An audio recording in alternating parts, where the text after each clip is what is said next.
अगर मजदूर ना होते तो सरमायादार कभी जन्म ना ले सकता।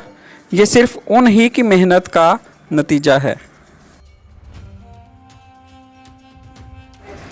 दुनिया के मजदूरों का सिर्फ एक ही मुतालबा है, जो कि निहायत सच्चा और इंसाफ पर मबनी है, कि उनकी मेहनत शाका की पूरी पूरी कमाई उनके हवाले कर दी जाए।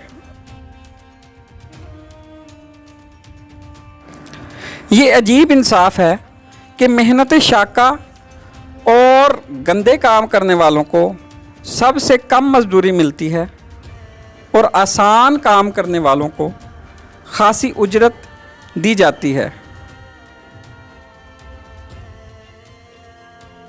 भूखा नंगा मजदूर जब जबर और जुल्म के खिलाफ उठ खड़ा होता है तो बड़े बड़े कज कल्लाहों के ताज उसकी ठोकरों की जद में होते हैं। खुदा उसकी मदद करता है जो अपनी मदद खुद करता है।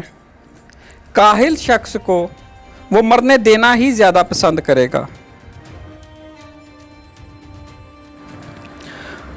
खुदा ने इंसान को मेहनत करके खाने के लिए बनाया और कहा कि जो मेहनत के बगैर खाते हैं वो चोर हैं।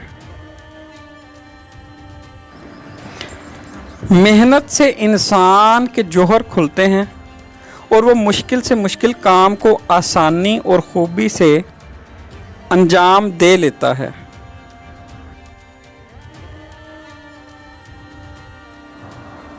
मेहनत करने वाला कभी परेशान नहीं होता और सुस्त आदमी कभी भी खुश नहीं रहता। मेहनत करो, दयानत और खलूस के दामन को मजबूती से थाम लो।